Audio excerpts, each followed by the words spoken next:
Hi guys, आप सभी का स्वागत है। पिछली क्लास में अपन ने केयर ऑफ इनेमल वेयर पढ़ लिया था। इनेमल क्या होता है? इनेमल बिल्कुल वैसा ही होता है जैसे अपने टिथ के ऊपर जो इनेमल होता है वैसे ही कोटिंग होती है, और वो कोटिंग कर देते हैं अपन किसी मेटल वाली चीज़ के ऊपर। जैसे कोई बेड पान के ऊपर कर दिया, स्टेनलेस स्टील का इक्विपमेंट था उसके ऊपर कर दिया, तो वो इनेमल वेयर बन जाता है। ठीक है, तो उसकी केयर पूरी पड़ी थी अपन ने अच्छे से। यूरिनल, बेड पान, स्पूटम कप और किडनी ट्रे, ये 4 इंपॉर्टेंट थे उसके अंदर। ये मैंने कवर कर दिए थे अच्छे से, और आपको होपफुली समझ भी आया होगा। तो अभी अपन बात करेंगे केयर ऑफ इंस्ट्रूमेंट की, कैसे करनी है इंस्ट्रूमेंट की केयर। सबसे पहले तो ये देखेंगे इंस्ट्रूमेंट होते कौन कौन से इसके अंदर, उसके बाद देखें कैसे करनी वो। तो चलिए स्टार्ट करते हैं। कलर चेंज कर लेते हैं। सबसे पहले तो अपन ग्रीन कलर रखेंगे आपकी बार। मेडिकल स्टील इंस्ट्रूमेंट्स क्रोमियम, निकल, मोलिब्डेनम, स्टील और लोहे के बने होते हैं। तो भाई इंस्ट्रूमेंट किस किस मेटल से बने होते हैं, सबसे पहले तो उसकी बात कर रहे हैं। तो एक तो होता है क्रोमियम का, क्रोमियम की लेयर चढ़ी होती है, फिर निकल हो सकता है, मोलिब्डेनम हो सकता है, या फिर स्टील का हो सकता है। ये सारे के सारे ड्यूरेबल मेटल हैं, तो इसलिए इनका यूज़ किया जाता है इंस्ट्रूमेंट बनाने के लिए, है ना। टफ़ होते हैं ये। इनकी गुड स्ट्रेंथ होती है। देखो इसने बताया कि गुड स्ट्रेंथ होती है, कोरोजन रेसिस्टेंस प्रॉपर्टी होती है, मतलब उसके ऊपर जंग नहीं लगता, इसलिए इन मेटल का यूज़ किया जाता है। क्रोमियम हो सकता है, निकल हो सकता है, मोलिब्डेनम हो सकता है, स्टील हो सकता है ना। अच्छी स्ट्रेंथ है, कोरोजन रेसिस्टेंस है, ये प्रॉपर्टी है। Stainless steel instruments surgical procedures के लिए अप्रोप्रिएट होते हैं, क्योंकि भाई स्टेनलेस स्टील की जो इक्विपमेंट है वो कोरोजन रेसिस्टेंट है ना, उसकी स्ट्रेंथ अच्छी है, इसलिए उनका यूज़ है वो सर्जिकल प्रोसीजर के लिए करते हैं अपन। अब क्यों करते हैं? सबसे पहले इनको क्लीन करना है वो इजी होता है, आसानी से क्लीन किया जा सकता है। उसके बाद में हाई कोरोजन रेसिस्टेंट होता है, मतलब उसके ऊपर जंग नहीं लगता, कोरोजन रेसिस्टेंस है वो। रस्ट प्रूफ होता है, उसके ऊपर रस्टिंग नहीं होती। उसके बाद में इजीली ब्रेकेबल नहीं होते, मतलब आसानी से टूट नहीं सकते। उसके बाद में हाईली हीट से रेसिस्टेंट होते हैं, आसानी से हीट से प्रभावित नहीं होते। उसके बाद में रस्ट प्रूफ होने की वजह से रिस्क इन्फेक्शन से प्रिवेंट करता है। भाई अगर जंग ही नहीं लगेगा तो इन्फेक्शन होने के चांसेस कम हो जाएंगे, बिल्कुल ज़ीरो हो सकते हैं। तो इसलिए अपन इसका यूज़ करते हैं। अप्रोप्रिएट इसलिए हो रहे हैं ये, क्योंकि उनको ईजिली क्लीन किया जा सकता है, कोरोजन रेसिस्टेंट होता है, रस्ट प्रूफ होते हैं, आसानी से टूटते नहीं हैं, हीट से रेसिस्टेंट होता है, और रिस्क का इन्फेक्शन कम रहता है। मोस्ट कॉमन सर्जिकल इंस्ट्रूमेंट की बात करते हैं कि भाई कौन कौन से सर्जिकल इंस्ट्रूमेंट मेनली काम में लिए जाते हैं। सबसे पहला था स्कैल्पल, सीजर एंड सॉस, जिनको कटिंग एंड डाइसेक्टिंग के लिए यूटिलाइज किया जाता है। स्कैल्पल, सीजर और सॉज। स्कैल्पल ब्लेड जो होती है ना अपन, सीजर कैंची जैसे, तो और सॉज, इनको काटने के लिए काम में लिए जाता है। तो ये एक अपने इंस्ट्रूमेंट हैं जिनको डाइसेक्टिंग एंड कटिंग के लिए काम में लिया जाता है। उसके बाद में आता है forceps and clamp. Forceps clamp क्या करते हैं? क्लैम्प करने का काम करते हैं। जैसे आर्टरी को क्लैम्प करना ताकि उसके अंदर से ब्लड बाहर नहीं आए, या फिर कोई आईवी कैथेटर है उसको क्लैम्प कर दिया ताकि उसका फ्लो है वो रुक जाए, तो इसके लिए उसको यूज़ किया जाता है। जिनको होल्डिंग के लिए यूटिलाइज़ किया जाता है ना, होल्डिंग के लिए, जैसे आर्टरी को पकड़ना है, स्किन को पकड़ना है ना सर्जरी के दौरान, तो उसके लिए फोर्सेप्स एंड क्लैम्प का काम में लिया जाता है। मैं आपको दिखा देता हूँ फोर्सेप्स कैसा होता है। ये देखो, ये कैंची जैसा एक टाइप से, पर आगे से न्यूक्लियर नहीं होता है, पकड़ने के लिए काम में लिया जाता है। ये आर्टरी फोर्सेप्स है यहाँ पे, ये इस टाइप का होता है, ये कुछ इस टाइप का होता है ताकि इसको पकड़ा जा सके। ऐसा बनाएंगे तो ऐसा समझ में आ जाएगा। देखो इस टाइप का। तो उसके बाद में आता है आर्टरी फोर्सेप्स, जिसका ब्लीडिंग स्टॉप करने के लिए यूटिलाइज़ किया जाएगा। फिर ब्लीडिंग रोकनी है, आर्टरी को क्लैम्प करना, तो उसके लिए आर्टरी फोर्सेप्स यूज़ किया जाएगा। उसके बाद में रिट्रैक्शन, जिसको इंसिजन को होल्ड करने के लिए, इंसिजन मतलब जो अपन ने वाउंड बनाया है, जो अपन ने कट करके सर्जरी के टाइम उसको होल्ड करना है, तो फिर रिट्रैक्शन का यूज़ किया जाएगा।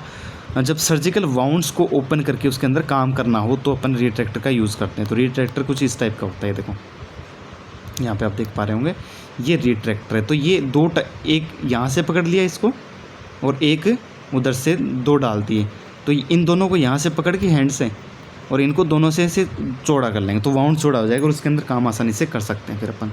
तो ये सारे के सारे थे। रिट्रैक्टर ये है, सबसे पहला ये रिट्रैक्टर है। उसके बाद में फोर्सेप्स है, ये आर्टरी फोर्सेप्स है। तीनों ध्यान में रखना, डायग्राम बनाओगे तो अच्छा काम हो जाएगा अपना। उसके बाद में आता है care of surgical stainless steel instrument. कैसे केयर करेंगे? सबसे पहले प्रिंसिपल ऑफ केयर, क्या क्या प्रिंसिपल अपने को ध्यान रखना है। तो सबसे पहले है कि all surgical stainless steel instruments को केयरफुली हैंडल किया जाना चाहिए, क्योंकि वो एक्सपेंसिव होते हैं, भाई महंगे होते हैं वो। तो उनको ध्यान से, सबसे पहली बात तो ये है कि उसको ध्यान से अपने को हैंडल करना है, क्योंकि वो एक्सपेंसिव है, इसलिए बचाना ज़रूरी है। इंस्ट्रूमेंट का यूज होने के बाद उन पर कंटामिनेंट्स जो डिजीज़ को स्प्रेड कर सकते हैं, है ना, डॉक्टर में कर सकते हैं, नर्सेज में कर सकते हैं, तो उससे बचने के लिए उसको उस पर ड्राई नहीं होने दिया जाए, उससे पहले ही धो दिया जाए, उसको क्लीन कर दिया जाए, डिसइंफेक्टेंट कर दिया जाए। तो ये बात सेकंड, इस टाइप से केयर करेंगे अपन कि भाई उसके ऊपर कंटामिनेशन को अपन ने ड्राई नहीं होने दिया। थर्ड आता है ऑल स्टेनलेस स्टील इंस्ट्रूमेंट को वाटर, जो कि वार्म हो सकता है, कूल हो सकता है, रनिंग से रिंज किया जाए। सारे के सारे स्टील इंस्ट्रूमेंट को वाटर से और रनिंग वाटर से, है ना, उससे रिंज किया जाए। सबसे पहले तो ये काम करेंगे, उसको काम में लेने के बाद में रिंज करेंगे वाटर से नॉर्मल से। इससे क्या होगा, blood, body fluids and tissue है वो रिमूव हो जाएंगे। तो 3 चीज़ें नॉर्मल वाटर रिंज करने से रिमूव हो जाएंगे, जो मैंने बता दिया, ब्लड है, बॉडी फ्लूइड्स हैं और टिश्यू है, ये रिमूव हो जाएंगे। इंस्ट्रूमेंट को क्लीन करने के लिए प्लास्टिक क्लीनिंग ब्रशेस का यूज़ किया जाए। इंस्ट्रूमेंट को क्लीन करने के लिए मेटल वाली चीज़ें काम नहीं लेने अपने को, प्लास्टिक वाले सॉफ्ट ब्रशेस काम में लेने हैं। मेटल वायर वाला ब्रश यूज नहीं करें, वो इंस्ट्रूमेंट्स पर स्क्रैच कर सकता है। भाई मेटल वाला तो स्क्रैच कर देगा, तो इसलिए अपने को कौन सा यूज़ करना है, फिर प्लास्टिक सॉफ्ट ब्रशेस का यूज़ करना है। तो देखो एक सीक्वेंस चल रहा, आप समझने की कोशिश करोगे ना। तो सबसे पहले बताया कि उसको ध्यान से हैंडल करना है, उसके बाद में उसने बताया कि उसके यूज़ करने के बाद में कंटामिनेशन को उसके ऊपर ड्राई नहीं होने देना, सूखने नहीं देना। उसके बाद बोला कि उसको धो लो आप पहले, स्टार्ट में ही ये बोल दिया। धोने के बाद में क्या बोल रहा है कि इंस्ट्रूमेंट को क्लीन करते टाइम, यानी क्लीन कर रहे हैं, धो रहे हैं, तो उस टाइम प्लास्टिक ब्रशेस का अपने को यूज़ करना, मेटल वाले का यूज़ नहीं करना। तो ये बता दिया। अब नेक्स्ट क्या है, देखो यह इंश्योर किया जाए कि इंस्ट्रूमेंट के सारे जॉइंट एंड हिंज्ड पार्ट है वो क्लीन हो। जॉइंट पार्ट और हिंज, जहाँ पे हिंज लगे हुए, हिंज जॉइंट होता है ना, जो एक साइड रोटेशन कर सकता है, रोटेशन नहीं सॉरी, एक साइड से मूवमेंट कर सकता है, तो उसी टाइप से हिंज पार्ट, तो वो भी हिंज पार्ट से ऐसे मूव करता है, इक्विपमेंट भी अपना। तो इसीलिए यह इंश्योर करना है कि उसके जो हिंज पार्ट हैं वो भी आसानी से क्लीन हो जाएं। उसके बाद में न्यूट्रल पीएच वाले डिटर्जेंट का यूज़ करना अपने को क्लीनिंग के लिए। भाई एल्कलाइन भी नहीं होना चाहिए और बेसिक भी नहीं होना चाहिए, एसिडिक और एल्कलाइनिक दोनों नहीं होना चाहिए, वो होना चाहिए न्यूट्रल। लो पीएच वाले एंड हाई पीएच वाले जो डिटर्जेंट है वो इंस्ट्रूमेंट की सरफेस को ख़राब कर सकते हैं, डैमेज कर सकते हैं। इससे सरफेस पर स्टेन को जो है उसके ऊपर स्टेन आ जाएगा। इसलिए अपने को लो पीएच वाले, हाई पीएच वाले यूज़ नहीं करने, नॉर्मल पीएच का यूज़ करना है। डिटर्जेंट ऐसा यूज़ करना है जिसकी पीएच कम हो, नॉर्मल हो। इंश्योर करें कि अगला पॉइंट है, इंश्योर करें कि ऑल इंस्ट्रूमेंट क्लीन हो एंड मस्ट ड्राइड हो क्लीन टावल से। अब उसको क्या कर दिया, अपने क्लीन कर दिया। क्लीन करने के बाद में क्या है, उसको ड्राई करना, सुखाना है। उसके बाद में क्लीन टावल से, किससे सुखाना, क्लीन टावल से। उसके बाद में है इंस्ट्रूमेंट के ऑल हिंजेस जो पार्ट हैं उनको सर्जिकल लुब्रिकेंट से लुब्रिकेंट किया जाए। भाई जो सर्जिकल प्रोसीजर में यूज होता है लुब्रिकेंट, उसी से उसको लुब्रिकेट किया जाए। इंस्ट्रूमेंट को केमिकल एंड ऑटोक्लेविंग से स्टेरिलाइज किया जाए। जो इंस्ट्रूमेंट है सबसे लास्ट में क्लीनिंग होगी, सारे पार्ट की लुब्रिकेशन भी हो गया, उसको स्टेरिलाइज करना है। तो स्टेरिलाइज करने के लिए केमिकल एंड ऑटोक्लेविंग का यूज़ किया जाए। उसके बाद में आता है डिसइंफेक्टिंग बाय बॉइलिंग वाटर, माने उबलते पानी के साथ में कैसे डिसइंफेक्ट करेंगे इसको। अगर ऑटोक्लेविंग अवेलेबल नहीं है, भाई डिपार्टमेंट ऐसा है कि उसके अंदर ऑटोक्लेविंग अवेलेबल ही नहीं है, महंगा पड़ रहा है, तो क्या करेंगे, फिर पानी गर्म करेंगे, बॉईल करेंगे, उसके अंदर अपने स्टेरिलाइजेशन के लिए यूज़ करेंगे, बॉइलिंग वाटर का यूज़ करेंगे। बॉइलिंग में डिस्टिल्ड वाटर का यूज़ किया जाएगा, डिस्टिल्ड आंसू जल जिसको बोलते हैं, उसका इस्तेमाल यहाँ पे करने वाले हैं। तो कैसे स्टार्ट होगी फिर बॉइलिंग कंप्लीटली स्टेरिलाइज नहीं करते भाई, कंप्लीट काम नहीं करते बॉइलिंग, उबालने से कुछ नहीं होगा। 100 डिग्री बॉइलिंग वाटर में एटलीस्ट 1 मिनट में ऑल माइक्रो ऑर्गेनिजम्स किल हो जाएंगे। अगर 100 डिग्री बॉयल वाटर अपने कर रखा और उसके अंदर इंस्ट्रूमेंट डाल रहे हैं तो 1 मिनट के अंदर सारे के सारे माइक्रो ऑर्गेनिज्म वो ख़त्म हो जाएंगे। लेकिन कुछ बैक्टीरिया स्पोर अभी भी बाकी हैं। देखो माइक्रो ऑर्गेनिज्म तो मर गए, लेकिन बैक्टीरिया स्पोर अभी भी बाकी हैं। तो इससे क्या करेंगे, फिर अपन बॉइलिंग टाइम को बढ़ा देंगे। भाई 1 मिनट से ज़्यादा कर दो boiling time, all micro organism को किल किया जा सकता है। अब सारे के सारे लपेट देगा वो, बॉइलिंग टाइम बढ़ा दिया। तो बॉइलिंग के बाद इंस्ट्रूमेंट को वाटर से रिमूव करेंगे। बॉइलिंग कर ली, बॉइलिंग के बाद इंस्ट्रूमेंट को वाटर से रिमूव कर देंगे। उसके बाद क्या करेंगे, रिमूवल के लिए डिसइंफेक्टेंट टंग्स का यूज़ करेंगे। टंग्स मतलब पकड़ने के जो चिमटे होते हैं, उसका यूज़ करेंगे बाहर निकालने के लिए, जो उबलते पानी में से जो अपने डाल रखा है उस इंस्ट्रूमेंट को डिसइंफेक्टेंट, जो ऑलरेडी डिसइंफेक्टेंट है, साफ़ है, क्लीन है, स्टेलाइज है, उसका यूज़ करेंगे। देन इंस्ट्रूमेंट को ड्राई होने के लिए, सूखने के लिए रखा जाएगा एंड हिंज को लुब्रिकेट किया जाएगा। ये काम करेंगे। उसके बाद में अपने बॉइलिंग वाटर से तो देख लिया, अब आता है डिसइंफेक्टिंग बाय केमिकल्स। केमिकल कौन कौन सा यूज़ करेंगे और कैसे करेंगे। अगर इक्विपमेंट के बॉईल होने या फिर हीट होने से डैमेज होने की पॉसिबिलिटी है, भाई चांस है कि वो डैमेज हो सकता है गर्म करने से, बॉईल करने से, देन इक्विपमेंट को केमिकल मेथड से डिसइंफेक्टेड किया जाएगा। फिर उसके लिए अपन केमिकल मेथड इस्तेमाल करेंगे। कौन कौन सा केमिकल? ग्लूटाल्डिहाइड 2%, इंपॉर्टेंट है ग्लूटाल्डिहाइड 2%। सॉल्यूशन में 20 मिनट रखेंगे। ये कोल्ड स्टीलेंट है, मतलब ठंडा स्टीलाइजेशन केमिकल है। इसको सर्जिकल इंस्ट्रूमेंट को स्टीलाइज करने में हेल्प मिलेगी। तो ग्लूटाल्डिहाइड 2% का यूज़ किया जाता है, 20 मिनट के लिए रखा जाएगा और कोल्ड स्टीलाइज एजेंट है ये। उसके बाद में आता है H2O2 हाइड्रोजन पेरोक्साइड, कितना? 6 से 7.5% में, 20 से 30 मिनट। टाइमिंग सेम है, यहाँ भी सेम है और यहाँ भी सेम है, देख सकते हैं आप। तक इमर्ज किया जाए तो उसके अंदर डुबो के रखना 20 से 30 मिनट हाइड्रोजन पेरोक्साइड के अंदर। उसके बाद में है ऑर्थोथेलेहाइड है, उसके सॉल्यूशन में 5 से 12 मिनट तक एरोमेटिक डाइएल्डिहाइड है, जो एंटी माइक्रोबायल डिसइंफेक्टेंट है फॉर मेडिकल इक्विपमेंट। ऑर्थोथेलेहाइड जो है, थेलेल्डिहाइड उसका सॉल्यूशन है, उसके अंदर 5 से 12 मिनट तक अपन रखेंगे। और ये एरोमेटिक डाइएल्डिहाइड है, सुगंध आती है इसके अंदर से, जो एंटी माइक्रोबायल डिसइंफेक्टेंट है। यानी एंटी माइक्रोबायल का मतलब ये है कि माइक्रोबायल जो स्पोर है उनको हटाने का काम करता है ये। तो ये होगी डिसइंफेक्शन बाय केमिकल। अब आता है केयर ऑफ शार्प इंस्ट्रूमेंट, जो तीखे हैं, नुकीले हैं, उनकी इंस्ट्रूमेंट की कैसे अपन केयर करेंगे, तो उसके बारे में बात करते हैं। सबसे पहले सर्जिकल नाइफ, जो चाकू होता है, एंड सीजर शार्प इंस्ट्रूमेंट में आते हैं। ये कौन कौन सी चीज़ें? Surgical knife, scissors, sharp instrument. ये मोस्ट कॉमनली सर्जिकल प्रोसीजर में यूज़ किए जाते हैं। ये जो चीज़ें हैं वो सर्जिकल प्रोसीजर में यूज़ करी जाती हैं। अगर शार्प इंस्ट्रूमेंट को high temperature, moisture, rough use से एक्सपोज करने पर उनके शार्प एज ब्लंटेड हो सकते हैं। शार्प इंस्ट्रूमेंट कोई है, उसको अगर ज़्यादा टेम्परेचर पर रख दिया, मॉइस्चर, नमी में रख दिया, या फिर उसका रफ़ यूज़ कर लिया, तो उसके जो शार्प, जो नुकीले कोने हैं, जो कॉर्नर होते हैं, वो ब्लंट हो सकते हैं। तो इसलिए उसको बचाना इन चीज़ों से। प्रिंसिपल ऑफ केयर कौन से की? जो अपने शार्प ऑब्जेक्ट हैं उसके। All stainless steel sharp objects को क्वालिफाइड पर्सनल द्वारा केयरफुली है हैंडल करना चाहिए, क्योंकि इसमें शार्प एजेस इंजरी कोज कर सकते हैं। तो भाई शार्प इंस्ट्रूमेंट को कौन होल्ड करेगा? जो अपना जो गाइडेड है पूरा, जिसको क्वालिफाइड है इस चीज़ में, वही करेगा, क्योंकि इनसे इंजरी हो सकती है, कट लगने के चांसेस ज़्यादा रहते हैं, फिर इन्फेक्शन फैल सकता है। इसको करने के लिए हैवी ड्यूटी रबर ग्लव्स, जो रबर के ग्लव्स होते हैं हैवी ड्यूटी वाले, वो प्लास्टिक का एप्रेन, आई की प्रोटेक्शन एंड मास्क को वियर करना, ये सारी की सारी चीज़ें अपने को डालनी है बॉडी के ऊपर। उसके बाद में उसके हैंडल करना है। इंस्ट्रूमेंट का यूज़ किए जाने के बाद कंटामिनेंट को उन पर ड्राई न होने दिया जाए। भाई इंस्ट्रूमेंट एक बार यूज़ कर लिया अपन ने, उसके बाद में जो कंटामिनेंट है वो उसके ऊपर सूखनी नहीं चाहिए।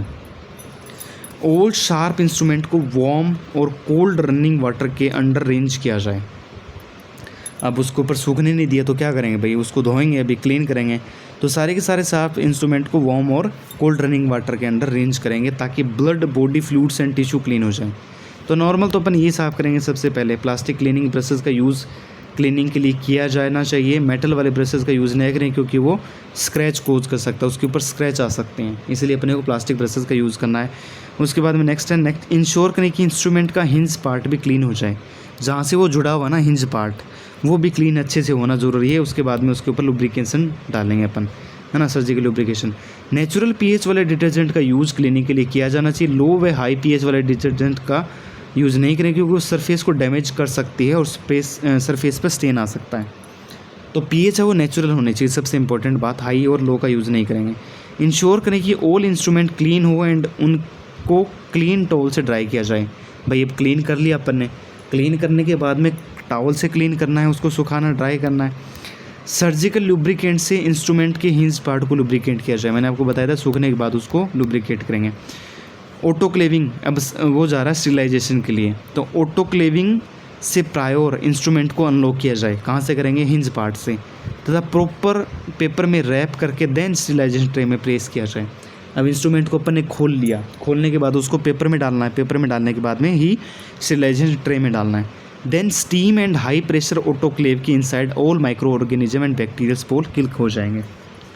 अब उसमें डालने के बाद में अपन हाई प्रेशर वाला और टेम्परेचर जो जिसके अंदर स्टीम है उसमें रख देंगे उसको, जिससे माइक्रो ऑर्गेनिज्म और बैक्टीरिया स्पोर है वो किल हो जाएंगे। अब अनरैप्ड इंस्ट्रूमेंट को 121 डिग्री पर 30 मिनट के लिए रखा जाएगा, 15 PSI पर। अनरैप्ड मतलब जिनको रैप नहीं किया है कागज़ के अंदर उनकी बात करा। 121 डिग्री पर 30 minute 15 PSI above atom pressure autoclave किया जाएगा। तो इतना प्रेशर 15 PSI रहेगा और 180 डिग्री टेम्परेचर रहेगा। अब बात आती है केयर ऑफ नीडल की। नीडल की केयर कैसे करेंगे? मेडिकल नीडल का यूज़ मेडिकेशन को बॉडी में इंजेक्ट करने के लिए किया जाता है। मेडिकल नीडल जो होती हैं, नीडल का यूज़ कहाँ किया जाता है? भाई अपने को कोई ड्रग है, मेडिसिन है, वो पेशेंट की बॉडी में देना है तभी तो करेंगे उसका, तो इंजेक्ट करने के लिए यूज़ करते हैं।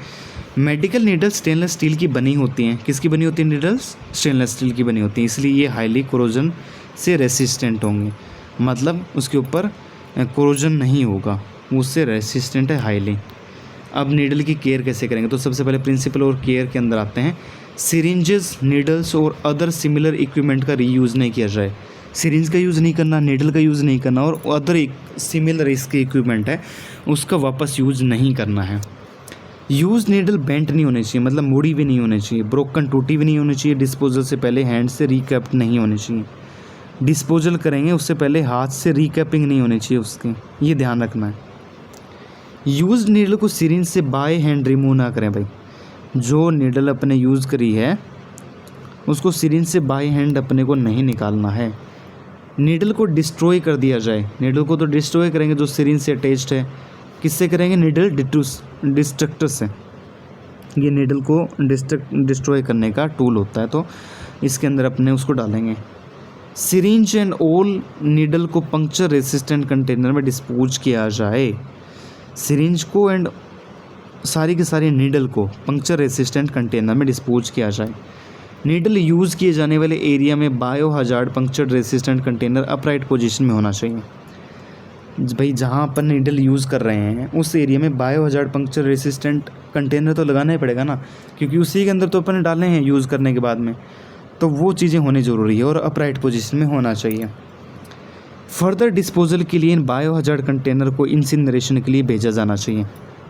भाई इनकी डिस्पोजल करना है, क्योंकि अपने को नीडल वगैरह को डिस्पोज भी तो करना पड़ेगा एंड टू एंड, तो उसको फिर अपन भेजेंगे इंसिनरेशन के लिए।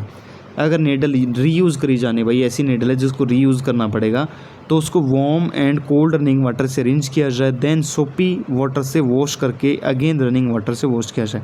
सबसे पहले नॉर्मल पानी से धोएंगे जो कि वार्म हो सकता है या फिर कोल्ड हो सकता है, उसके बाद में उसको रिंच करेंगे, देन सोपी वाटर से वॉश करके अगेन रनिंग वाटर से वॉश किया जाएगा। तो ये चीज़ें अपने को इसके साथ करनी है। फिर आता है disinfectant by boiling water. Boiling water के साथ कैसे डिसइंफेक्टेंट करेंगे? वही है, अगर ऑटोक्लेव अवेलेबल नहीं है देन फिर क्या करेंगे? बॉइलिंग वाटर यूज़ करना पड़ेगा अपने को।